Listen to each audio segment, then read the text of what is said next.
Buletin Didik 14 April bersama saya Nohalifah Gani. Salam hormat dan salam sejahtera. Menguruskan lebih 500 pelajar di asrama untuk berbuka puasa dalam norma baharu ketika ini pastinya mencabar. Bagaimanapun ia tidak menjadi halangan buat warden di Asrama Sekolah Menengah Kebangsaan Seri Pekan Pahang untuk memastikan proses itu berjalan lancar dan memudahkan. Sekolah kluster kecemerlangan ini mempunyai murid seawal dari tahap 4 hingga tingkatan 5. Dengan 544 pelajar yang tinggal di asrama, pastinya memberi cabaran untuk para warden memantau pergerakan pelajar ke Dewan Makan terutama ketika bulan Ramadan ini. Justru bagi memudahkan mereka, juadah berbuka puasa telah siap dihidang di setiap meja makan tanpa memerlukan pelajar beratur untuk mengambil makanan. Menurut Ketua Warden, Cikgu Muhammad Zahri Miswan, dia dibantu 9 warden dan pelajar yang bergilir mengikut jadual untuk menyediakan makanan di setiap meja. Memang perkara ini satu perkara yang baru, tetapi saya rasa ini memberikan lebih pengajaran kepada murid-murid untuk lebih berdisiplin, di mana mereka perlu berada dalam penjarakan sosial, penjarakan fizikal 1 meter. Macam kita lihat waktu berbuka dan sebagainya. Sesi berbuka puasa pada hari pertama Ramadan semalam berjalan lancar seperti yang dirancang. Selesai menjamah juadah makanan, para pelajar bersiap untuk mengerjakan solat maghrib bersama-sama. Dan malam Ramadan diteruskan dengan aktiviti tazkirah membaca Al-Quran dan diakhiri dengan solat tarawih. Bagi saya, SOP wajib itu tidak akan menjejaskan kita punya aktiviti ibadah pada bulan Ramadan ini, kerana perkara-perkara itu tidak langsung dapat menjejaskan kita punya kemanisan bulan Ramadan ini. Saya merasa terujalah tahun ini dapat sama-sama dengan semua kawan-kawan setelah setahun, dengan tahun 5 sekali, dengan tahun 4 sekali. Sambut dengan semua, sambut dengan semua. Semualah. Itu kita perlulah mengikuti SOP. Dia memberi saya pengalaman yang barulah mengikuti SOP sambil menyambutnya bersama rakan-rakan yang lain. Membina generasi celik Al-Quran dalam kalangan pelajar beragama Islam antara usaha yang dilakukan pihak sekolah. Menyedari pentingnya menerapkan pembudayaan Al-Quran sejak awal usia, Sekolah Kebangsaan Putrajaya Persin 91 menganjurkan kempen Al-Quran di hati, 1 hari 1 muka surat. Kempen itu bermula sejak 19 Mac dan setiap murid sekurang-kurangnya perlu membaca 1 muka surat Al-Quran atau Iqra setiap hari. Menurut Ketua Panitia Pendidikan Agama Islam Nuriah Kasim, program ini juga bertujuan menjadikan setiap murid lebih cerlik Al-Quran. Ia antara usaha bukan sahaja mendidik pelajar cemerlang dalam bidang akademik, malah cemerlang akhlak dan moral. Impian pengarah lah supaya merealisasikan sifar Iqra untuk murid tahun 4, 5 dan 6. Jadi target kami Panitia Agama Pendidikan Islam SKPP 91, maknanya murid tahun 1 hingga tahun 6 sekurang-kurangnya dia berada di sekolah dalam 6 tahun, dia boleh khatam. Tambah Nuriah lagi, sebagai langkah memudahkan murid boleh membaca Al-Quran sama ada di sekolah atau di rumah. Murid turut dibekalkan kit catatan, memudahkan ibu bapa memantau mereka di rumah. Cara pelaksanaan program ialah di sekolah murid akan membaca Al-Quran atau Iqra, akan direkodkan di dalam buku ini. Jika di sekolah kafah, guru kafah akan merekodkan, dan jika di rumah, ibu atau ayah atau guru mengaji akan merekodkan di dalam buku ini. Sementara itu, ibu bapa menyambut baik usaha mulia sekolah terbabit. Ia secara tidak langsung memberi aktiviti tambahan kepada murid untuk diselesaikan di rumah. Kempen Al-Quran di hati, 1 hari 1 muka surat yang dianjurkan oleh Sekolah Kebangsaan Putrajaya Persin 91 sepanjang bulan Ramadan ini bagi saya amat baik sekali, dan saya berharap program ini akan diteruskan sampai bila-bila. Murid pula melihat program ini sebagai satu cara memupuk jiwa untuk menggemari membaca Al-Quran. Apatah lagi ketika bulan Ramadan, masing-masing berlumba-lumba untuk membaca Al-Quran bagi melipat gandakan pahala. Bagi saya, kempen Al-Quran di Hati ini adalah satu kempen yang amat bagus. Selain dari memupuk minat saya pada Al-Quran, saya juga dapat membaiki bacaan saya dengan baik. Tambah Aliyah, program ini juga membantunya khatam Al-Quran lebih cepat. Selain dia berharap agar ia berterusan setiap tahun.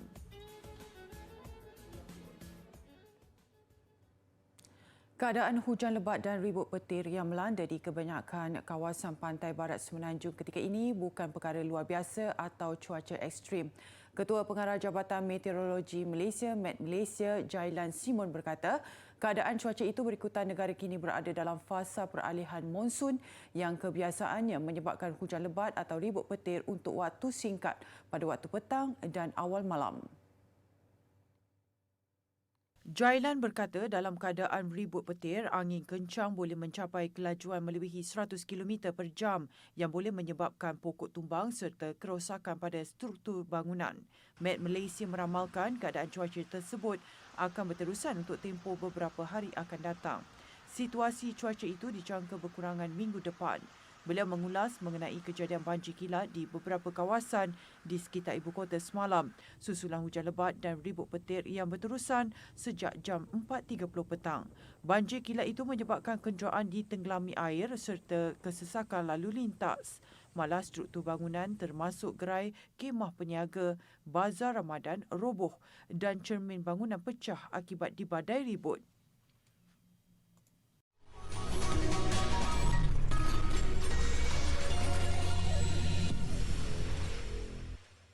Seramai 417,470 individu dalam kumpulan fasa pertama program imunisasi COVID-19 kebangsaan telah melengkapkan 2 dos suntikan vaksin masing-masing sehingga semalam. Menteri Kesihatan Datuk Seri Dr. Adam Baber berkata bagi tempoh sama 632,668 individu telah menerima dos pertama. Menerusi satu infografik di laman Twitternya, beliau berkata ia menjadikan jumlah keseluruhan pemberian dos pertama dan kedua vaksin kini mencecah 1,50,138 orang. 5 negeri yang melengkapi kedua-dua dos suntikan vaksin COVID-19 tertinggi setakat ini iaitu Selangor dengan 57,664 individu, diikuti Perak 47,007, Sabah 42,344, Kuala Lumpur 35,542 dan Pahang 32,839. Sementara itu, Selangor turut menjadi negeri yang menerima suntikan dos pertama vaksin tertinggi dengan 86,577 orang, diikuti Sarawak 65,580 dan Kuala Lumpur 62,724 orang. Jumlah pendaftaran untuk program imunisasi seramai lebih 8 juta orang atau 35.8%, dengan Selangor merekodkan angka tertinggi membabitkan lebih 2 juta pendaftaran. Hubungan antara alumni dan universiti amat penting dalam mewujudkan ekosistem untuk saling menyalurkan maklumat serta perkembangan semasa. Susulan itu, Universiti Teknologi Mara UiTM melancarkan aplikasi My Alumni bertujuan mewujudkan interaksi dan keterlibatan antara alumni UiTM dan pihak universiti. Pembangunan aplikasi My Alumni UiTM dilakukan dengan kerjasama Pusat Jaringan Alumni ICAN dan Pejabat Pembangunan Infrastruktur dan Infrastruktur PPII. Selain pelancaran aplikasi My Alumni UiTM, turut dilancarkan kad maya My Alumni. Menurut pengerusi Lembaga Pengarah UiTM, Profesor Emeritus Tan Sri Dr. Ibrahim Shah Abu Shah, alumni adalah komponen yang penting dalam pembangunan dan kecemerlangan UiTM pada masa hadapan. Peranan alumni juga amat besar berikutan berjaya menaik taraf status ITM ketika itu kepada universiti. Bukan sahaja dari segi employability, dari segi industrial linkages, ya, dari segi menaikkan nama kita dengan apa cara sekalipun, ya, membantu graduates kita, membantu student kita, memberi bantuan dari segi financial ke apa, anything. Macam Datuk Rizalman bagi, that sort of thing. Tambah Tan Sri Dr. Ibrahim lagi, program yang dilancarkan itu dapat memupuk semula silaturahim antara pihak UiTM dan alumni. Sejak pelancarannya pada Februari lalu, seramai 2,350 alumni aktif mendaftar melalui platform My Alumni UiTM.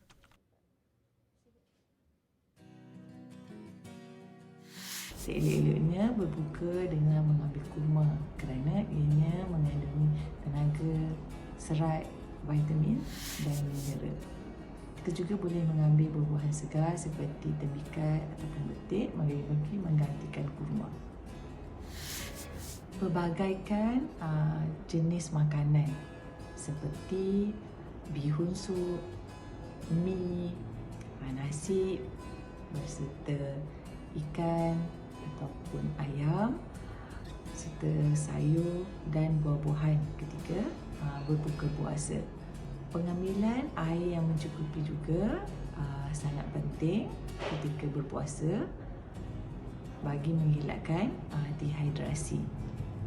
Air boleh diambil dalam bentuk minuman ataupun dalam bentuk sup. Elakkan mengambil makanan yang pedas ataupun berempah ketika berbuka puasa. Ini dikhawatiri akan menimbulkan ketidakselesaan kepada perut.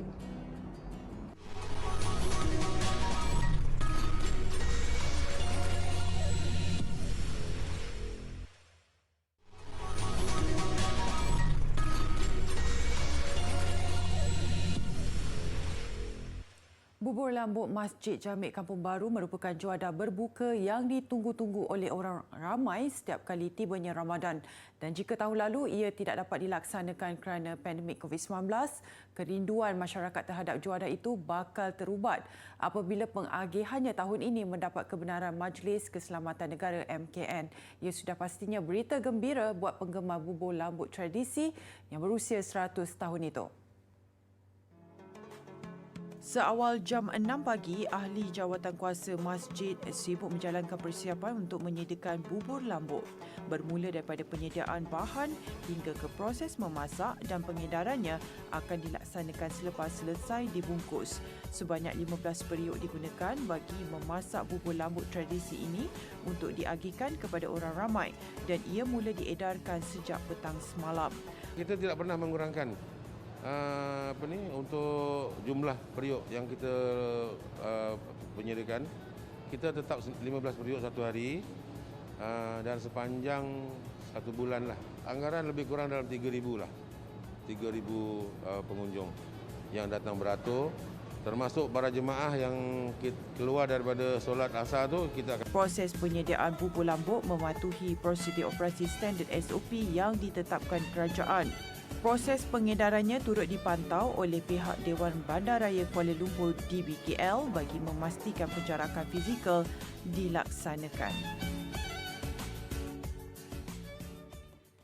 Kurma menjadi makanan kelaziman ketika berbuka puasa sejak lebih 1,400 tahun yang lalu. Pemakanan sunnah, zat dan nutrisinya yang tinggi turut menjadikannya antara pilihan utama orang ramai.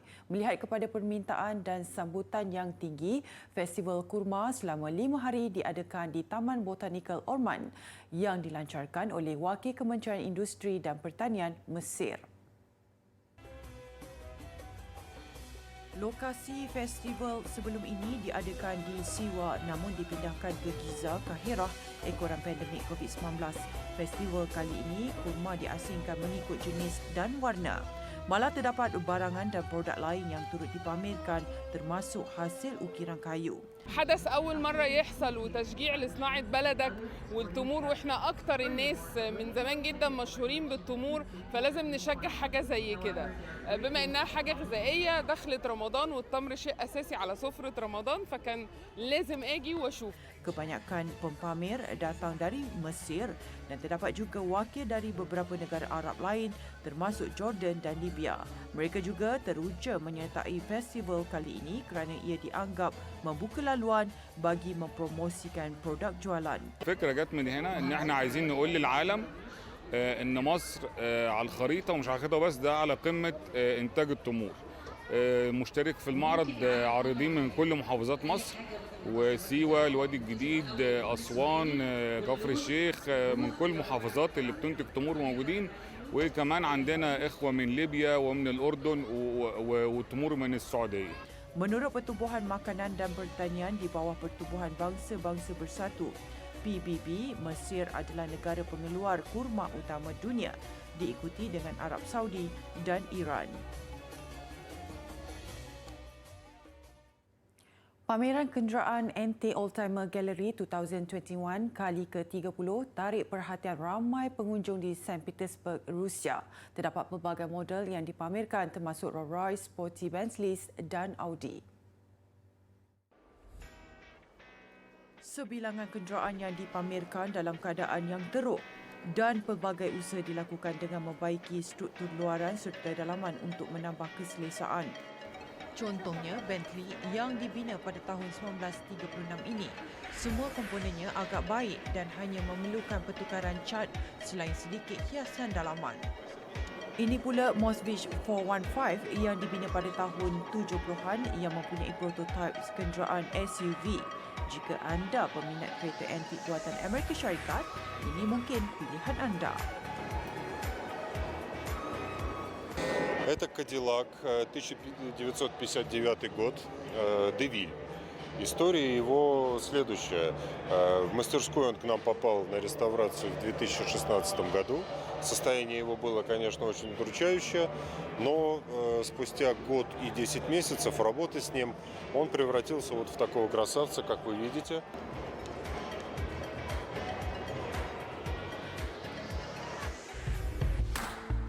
Pastikan kita mengambil jumlah kalori yang mencukupi dengan cara memilih makanan yang sesuai ketika kita bersahur dan kita berbuka puasa.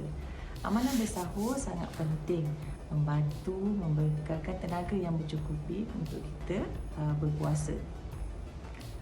Waktu sahur yang paling baik ialah sekurang-kurangnya 30 minit sebelum waktu imsak.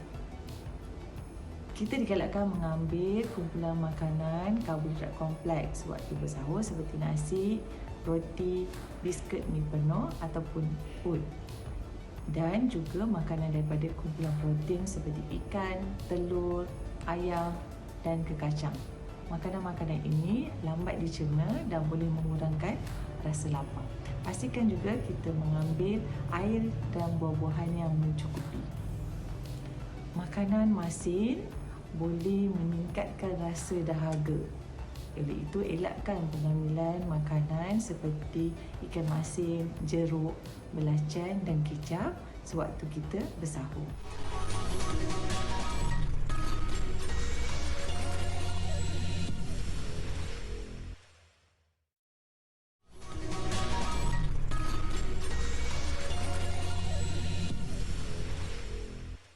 Persatuan Bola Sepak Malaysia FAM optimis skuad Harimau Malaya akan menerima vaksin COVID-19 sebelum berlepas ke Emirat Arab Bersatu UAE Jun nanti. Setiausaha Agung FAM Suat Ramalingam berkata dengan kemampuan Menteri Belia dan Sukan Datuk Seri Rizal Naina American dalam mendapatkan vaksin kepada atlet dan pasukan yang memerlukan. Daripada FAM kami yakin dengan penglibatan menteri dan apa yang dilaksanakan daripada KBS. Kita yakin kemungkinan besar kita boleh dapat bantuan daripada kementerian. Tapi kita tunggu daripada pengumuman daripada KBS, dan FAM bukan nak paksa benda ini berlaku dengan cepat. Kita pun tahu dan faham senario masa kini, tetapi kita beri ruang sikit kepada KBS untuk membuat kerja dia. Semalam 264 atlet dan pegawai yang akan mewakili negara ke Sukan Olimpik dan Paralimpik Tokyo 2020 telah menerima suntikan pertama vaksin COVID-19. Cuma yang meresahkan FAM apabila Menteri Belia dan Sukan Datuk Seri Rizal American tidak dapat memberi jaminan Harimau Malaya akan menerima vaksin COVID-19 sebelum berlepas ke UAE Jun nanti. KBS mengakui masih belum menerima sebarang kepastian walaupun pergerakan Harimau Malaya ke UAE sudah dimaklumkan kepada Menteri Penyelaras Program Imunisasi COVID-19 Kebangsaan Khairi Jamaluddin. Meskipun UAE tidak mewajibkan mana-mana pasukan untuk mendapatkan vaksin COVID-19 ke negara itu, namun Harimau Malaya tetap mahu mendapatkan vaksin demi keselamatan dan kesihatan pemain kebangsaan. Harimau Malaya Kendalian Tan Cheng Ho masih memiliki 3 baki perlawanan kelayakan Piala Dunia dan Piala Asia menentang UAE pada 3 Jun, Vietnam 11 Jun dan Thailand 15 Jun. Mereka dijadual kembali menjalani latihan pusat pada 16 Mei depan. Pemilihan pasukan untuk kita adakan perlawanan persahabatan dipilih sendiri daripada Coach Tan sendiri dan dipilih untuk kesesuaian preparation of match dengan UAE, Vietnam dan Thailand. Bukan mengikut ranking atau mengikut siapa yang kita nak main. Ya, tetapi mengikut kesesuaian preparation untuk 3 perlawanan yang amat penting.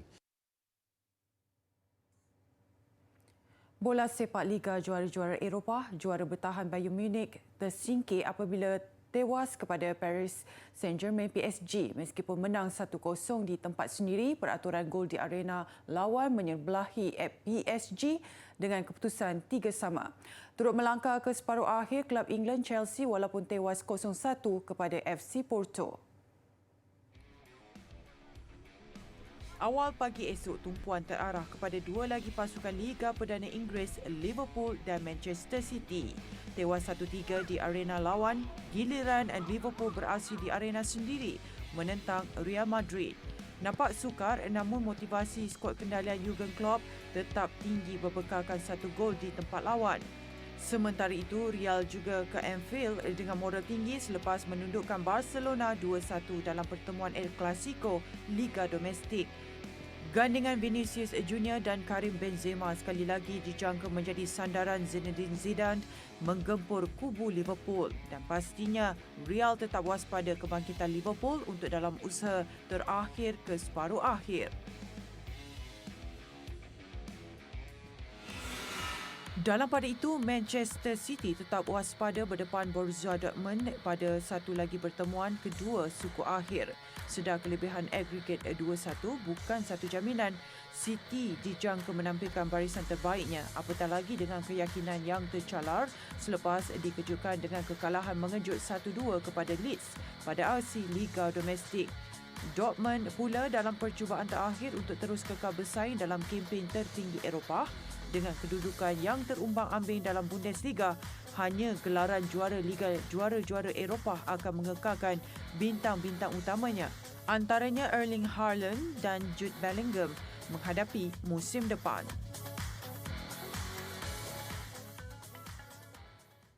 Aksi luncur ais pada kelajuan 93 km sejam mengakhiri buletin didik malam ini. Saya Nohalifah Ghani, salam hormat dan Assalamualaikum.